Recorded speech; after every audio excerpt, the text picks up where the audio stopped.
SLT Fibre and experience the power of fibre technology. Sri Lanka's only super fast internet connection. SLT Fibre. Call 1212 now.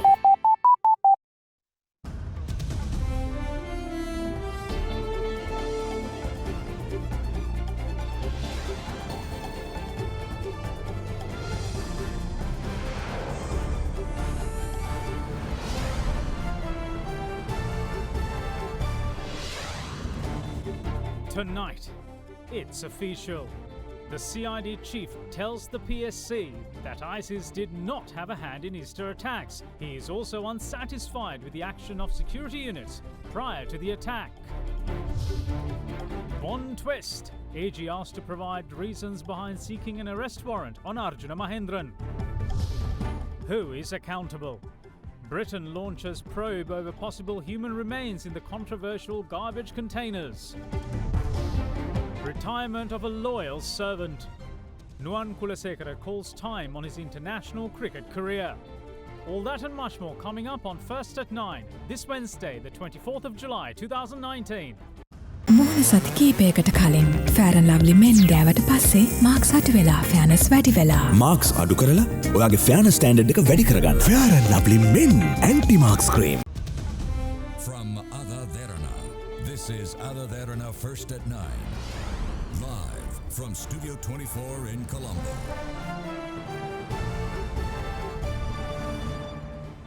Good evening and welcome to First at 9. I'm Dhammik Eknaika. Let's take you straight to our local stories. Now, appearing before the Parliamentary Select Committee probing the Easter Sunday attacks, Senior DIG in charge of the Criminal Investigations Department, Ravi Senaviratne, today said that no evidence they had gathered so far indicated that ISIS was behind the Easter Sunday terror attacks. He also went on to express his dissatisfaction over the lack of initiative taken by security officials to prevent the attacks. මේ සහරාන්ගේ ක්‍රියාකාරීත්වය සහ වනාත විල්ලුවේ සහ මාවලන සිදුවීම් සම්බන්ධයෙන් ඔබතුමන්ලාගේ කොට්ටාශයෙන් තමයි මම හිතන්නේ මූලික පරීක්ෂණ කෙරුණේ. කණ්ඩායමක් මාවනල්ල ප්‍රදේශයට යොමු කළා. A team was sent to Mavanel and several individuals were arrested. We identified two main suspects in connection with the incident and they were brothers by name Sajid and Sadiq. The CID continued investigations on the duo who had fled the area by that time. Once we received information that a group is loitering around in the area of Vanathavillua in Putlam. We arrested 4 suspects. When search operations were conducted at the location, we found various items including 125 kilograms of urea nitrate, which were later identified as explosives, 99 non-electronic detonators and notes describing how to produce explosives. This incident was the turning point for us. We later found out that 2 of the arrested were directly involved in this. We questioned them and found out in January that apart from the 2 brothers, Sajid and Sadiq, there is also another prominent individual by the name Zahran. It was the first time the CID received any information regarding Zahran. Further investigations revealed that these arrested suspects were working under Zahran and they were conducting seminars on Muslim extremist ideologies. I immediately informed the IGP through a report. On the 26th of January, we sent search teams after Zahran to every location he had been to. We were only able to find 2 local mobile phone numbers he was using. They mainly used the mobile application Threema for communication. So it was very difficult for us to track them and find information through their mode of communication.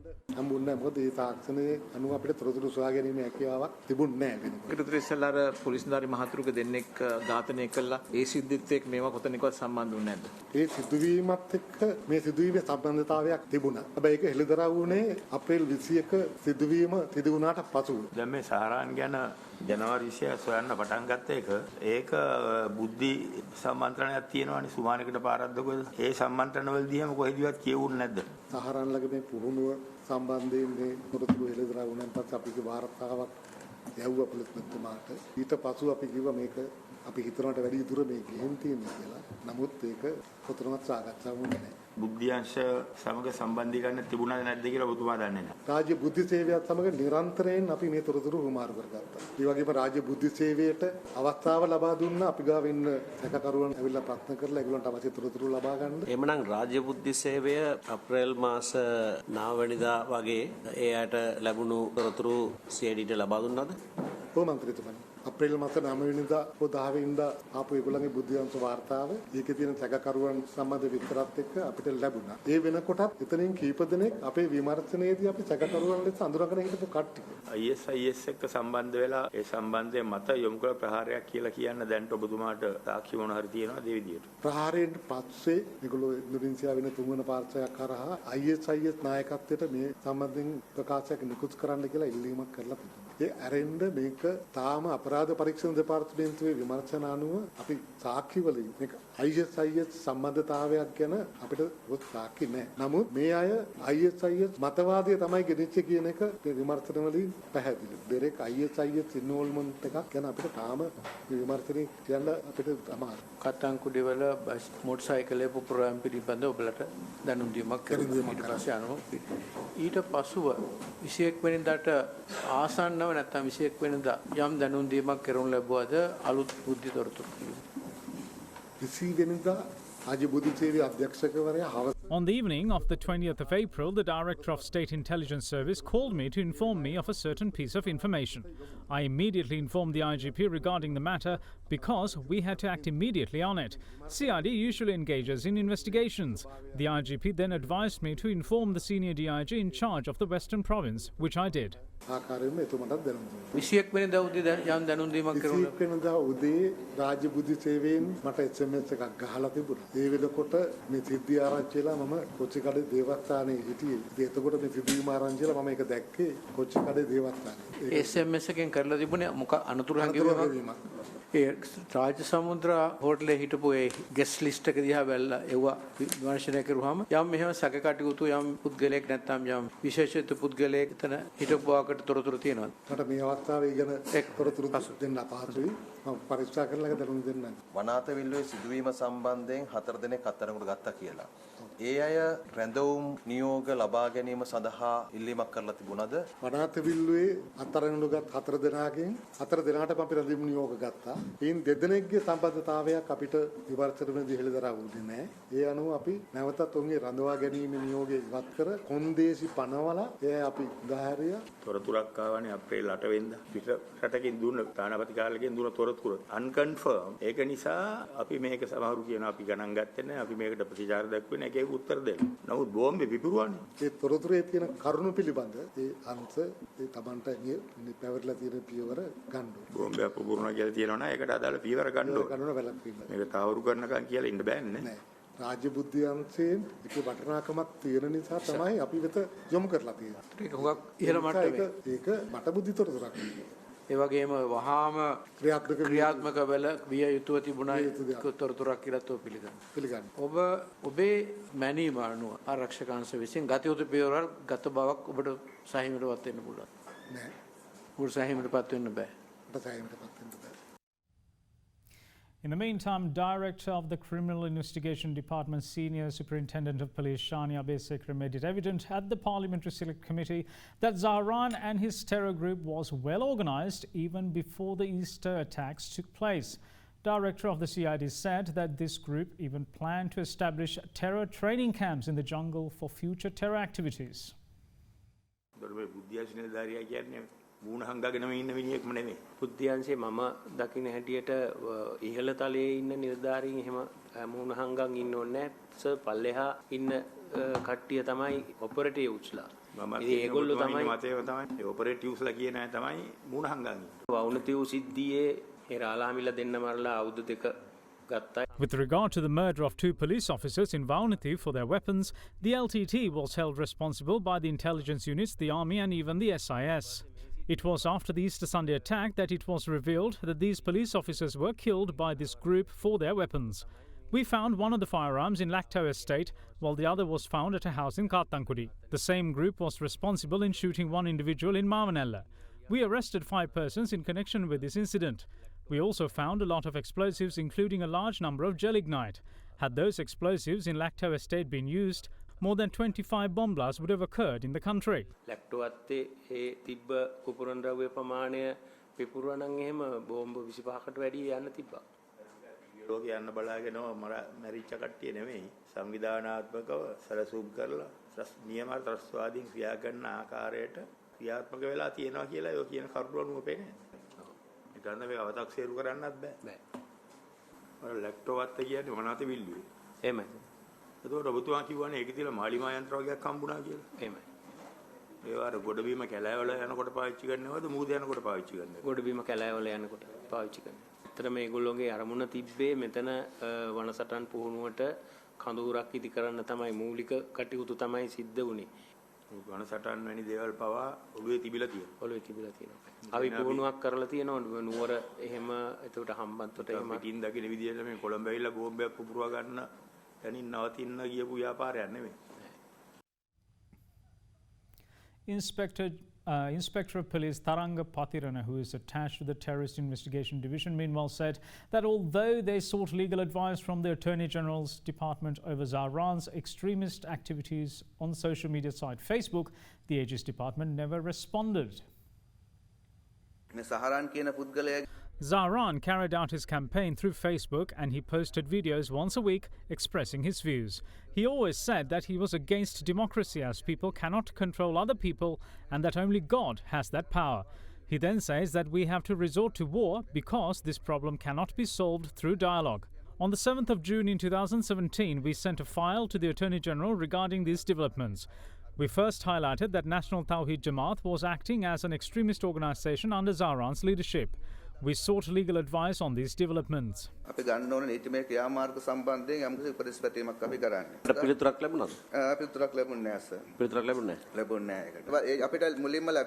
We first received the response from the Attorney General's Department on the 12th of March 2019. They called us for a discussion. We lodged a comprehensive complaint and it became the base for this investigation. The Attorney General, however, said that this complaint is not enough and that we need to record statements on the matter. It was State Counsel Malik Aziz who called us for that discussion.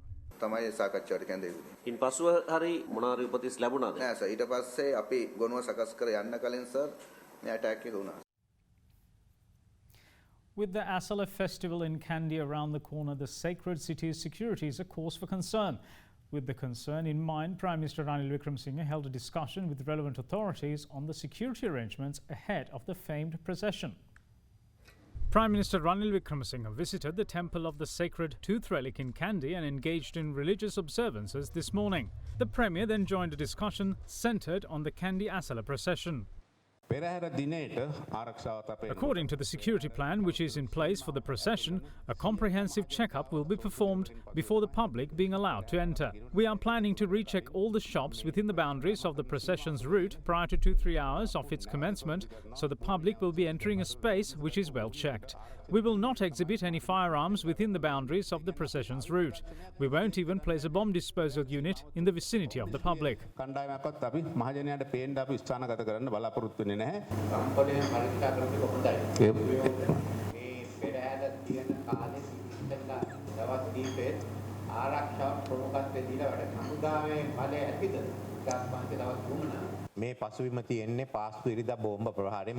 This procession will take place and we will not give up on this event because of the Easter Sunday attacks. We have paid special attention to Kandy. We will take all measures to provide security to the procession. Prime Minister Wickremesinghe then called on Chief Prelate of the Malwatha chapter, Most Venerable Tibbatuave Sri Sumangalatera.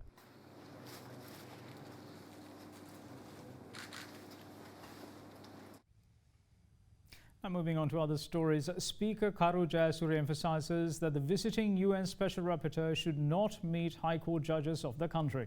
The Speaker said this when the attention of the House was driven to a letter which mentioned allowing the visiting UN Special Rapporteur on the rights of freedom of association and peaceful assembly, Clement Nyelet-Sozivul, to meet the Minister of Justice and judges of the Colombo High Court. I looked into allowing visiting UN Special Rapporteur on the rights of freedom of association and peaceful assembly, Clement Nyelet-Sozivul, to meet the Chief Justice and Colombo High Court judges. According to my opinion, the officials shouldn't have allowed the UN rapporteurs to meet them. Therefore, I informed the Minister of Justice and the Secretary to the Ministry of Foreign Affairs to take necessary measures about this. Accordingly, I got to know that this rapporteur will not meet High Court judges. What should be done is to transfer this government official to another department. If not, You should allow us to bring a proposal to the Parliament according to the Constitution to conduct an investigation about this officer. It's inappropriate to have such discussions regarding lawsuits which are currently being heard. This is not the state policy, but arbitrary action by an official. A group of High Court judges were taken to the United States for training, and they were asked about the ongoing lawsuits and the special high courts. One of those judges recorded it. What I say is that such a thing cannot be done without the knowledge of former Attorney General.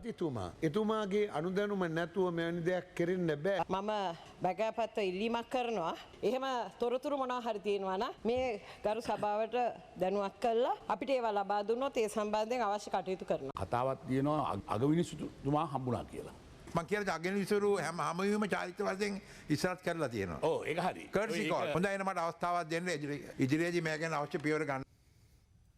Now, opposition leader Mahinda Rajapaksa alleges that there have been precious little development in the north apart from what was done during his time in the president's office. During a discussion with a group of people from the north, the opposition leader said that parliamentarians from the Tamil National Alliance are more interested in addressing international issues instead of attending to the concerns of the northern people. Opposition leader Mahinda Rajapaksa met with a group of people from Jaffna, Mannar, Vaunia, Mullaitivu and Kilinochchi at his official residence yesterday.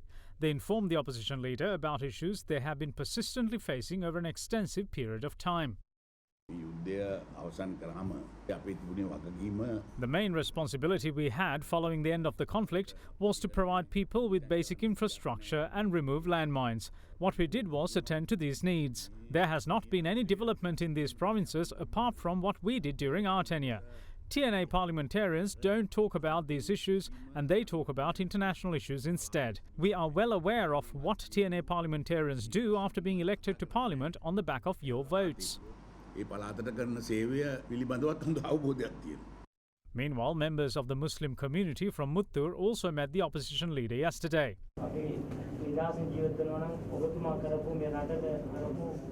We can't forget the fact that it was you who ended the civil war.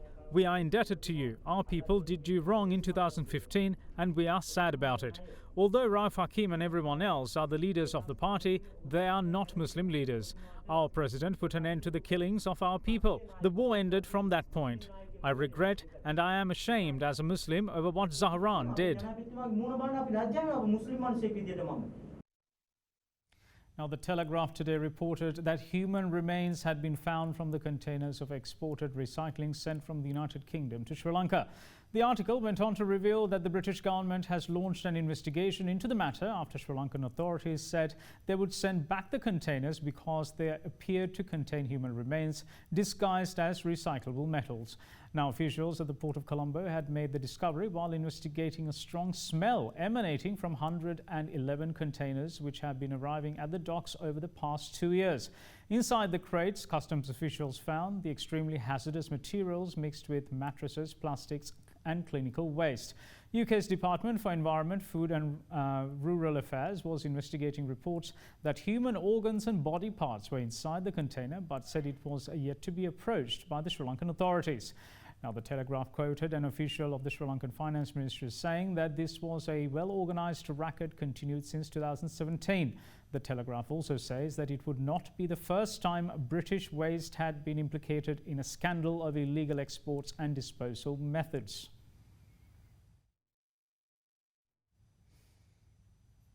The latest development comes at a time when the Central Environmental Authority has ordered the consignment of hospital waste which was imported from the United Kingdom to be sent back.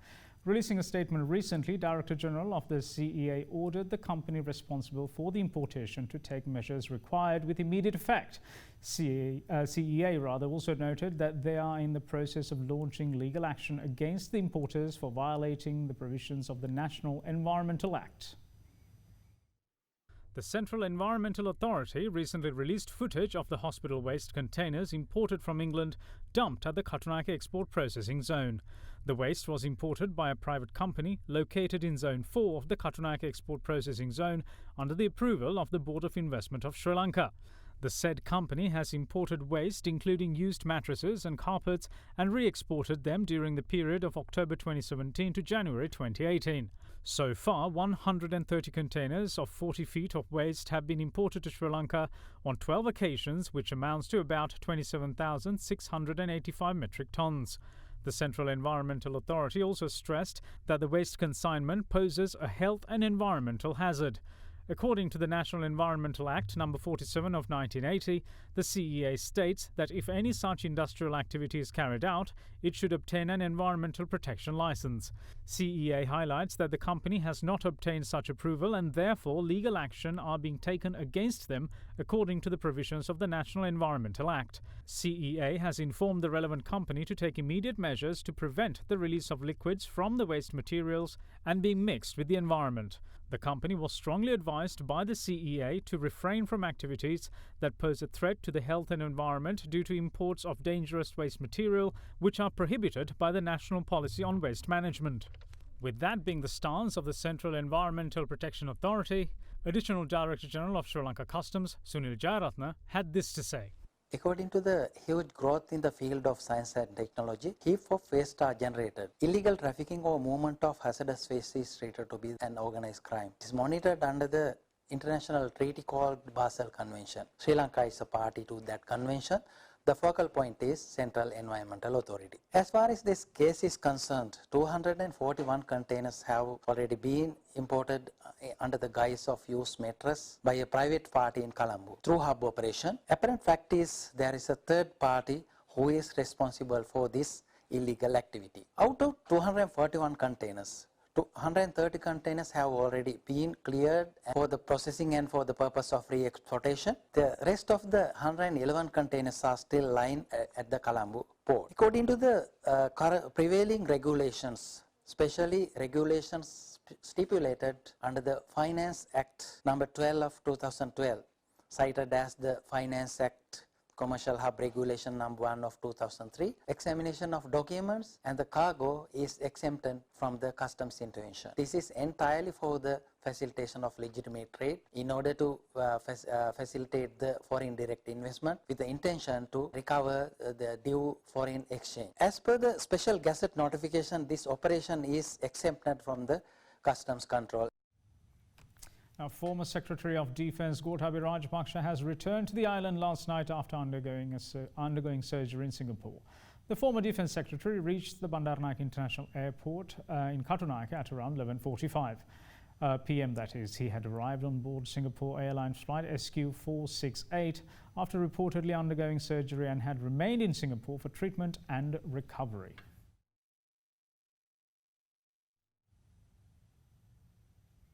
Now, the Permanent High Court at Bar today ordered the Attorney General to submit an affidavit before the 9th of August, citing grounds for the request made to issue a warrant to arrest former Central Bank Governor Arjuna Mahendran, who is the chief suspect in the central bank bond scam.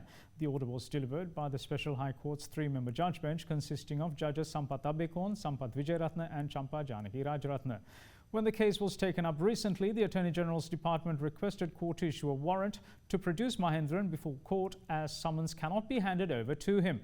Delivering the decision on the request, Special High Court Judge Sampath Abekon, citing Article 73 of the Criminal Procedure Code, stated that certain requirements need to be fulfilled to issue a warrant for defendant of a case at an earliest opportunity. Accordingly, the Special High Court Judge bench ordered the Attorney General's Department to submit an affidavit citing the reasons for issuing a warrant to arrest the first defendant of the case. The judge bench subsequently ordered to issue a summons to the 10th defendant, Ajahn Punchiheva, who is currently living in Singapore, absconding court. The bench also called for a report from the prosecution on the summons for Punchiheva to be submitted to court on the 17th of September. Now over to another development.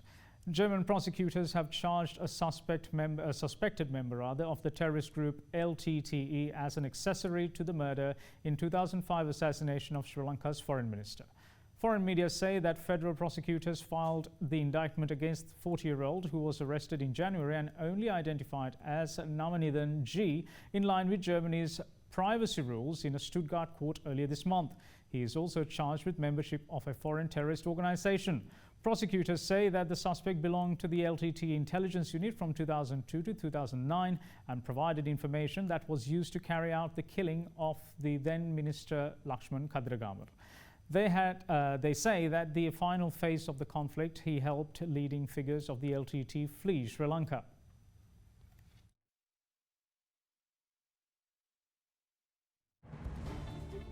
More news coming up on the other side of this break. Stay tuned.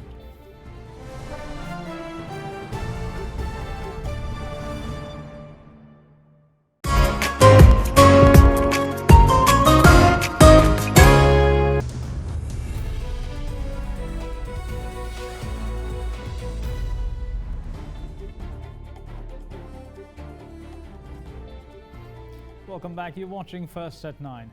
Now to give you a market update, shares rose more than 1% today to hit the highest close in nearly 20 weeks, led by gains in banking and diversified stocks. The market turnover was 1.1 billion rupees, well above this year's daily average of about 610.1 million rupees. We now have Nisansala Kurupunduli from First Capital Holdings with a brief report on today's market performance. Both capital markets witnessed a continuous positive sentiment in the midst of buying interests. The secondary market yield curve witnessed a slight downward shift while the overall market saw moderate volumes. At the weekly primary bill auction, the benchmark 1-year T-bill recorded a near 3.5-year low. In the equity market, positive momentum continued for the second straight session, recording a 4-month high. Turnover recorded a 1-week high, while 16% of turnover was contributed from a parcel trade in Mills-Daco.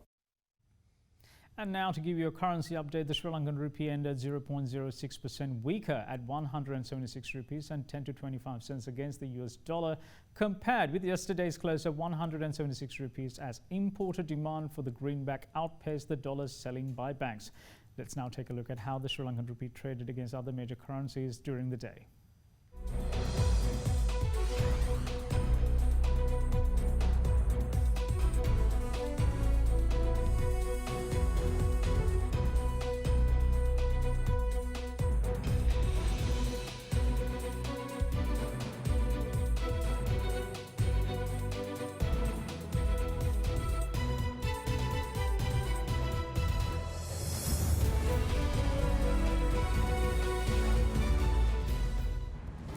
International news awaits the other side of this break. Stay tuned.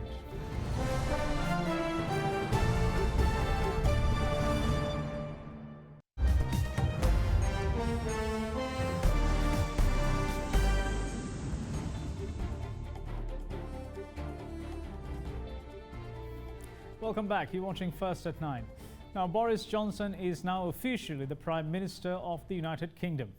Now, that said, taking the focus elsewhere completely, Russia, China, South Korea and Japan became entangled in another controversial incident concerning borders when Russia conducted what it said was its first long-range joint air patrol in the Asia-Pacific region with China yesterday. The move triggered hundreds of warning shots from South Korea and a strong protest from Japan. The alleged incursion happened over the disputed Dokdo or Takashima Islands, which are occupied by South Korea but also claimed by Japan. South Korea's military said that in total 3 Russian and 2 Chinese military aircraft entered the Korea Air Defense Identification Zone yesterday morning. South Korea said its jets fired flares and machine gun warning shots when the Russian planes intruded and deployed F-15 and F-16 planes to intercept it. Russia's defense ministry denied any airspace violation and said it did not recognize the Korea Air Defense Identification Zone. Russia also accused the South Korean pilots of hooliganism in the air, saying that the patrol had been more than 25 kilometers from disputed islands. In the meantime, Japan lodged a complaint against both Russia and South Korea. With it claiming sovereignty over the islands, Japan said that Russia had violated its airspace. It also said that South Korea's response had been extremely regrettable, with South Korea's presidential office earlier saying that a Russian official had expressed deep regret for yesterday's aerial intrusion in the Sea of Japan. Russia strongly denied ever apologizing.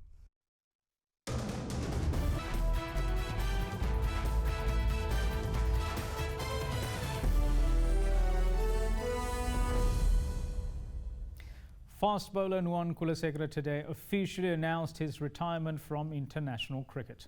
The 37-year-old has 199 wickets in 184 one-day internationals, while he took another 66 wickets in 58 T20 matches in a career spanning over 15 years.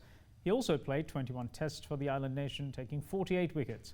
Kulasekara last represented Sri Lanka in an ODI against Zimbabwe in Hambantota in July 2017 and hasn't played any competitive match since March 2018.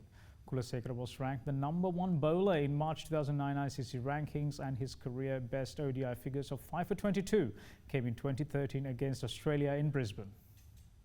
I have decided to hang my boots from the international format of the game. It has been an amazing journey, but Lasith's recent state of wishing to retire from the ODI version of the game, playing alongside myself in Sri Lanka, would have been a dream come true.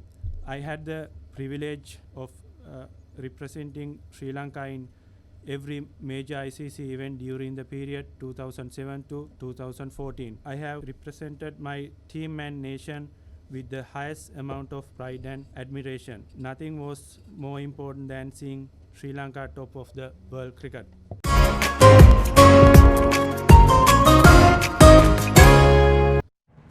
And that's it from all of us here at First at 9. Thanks for watching. Bye-bye.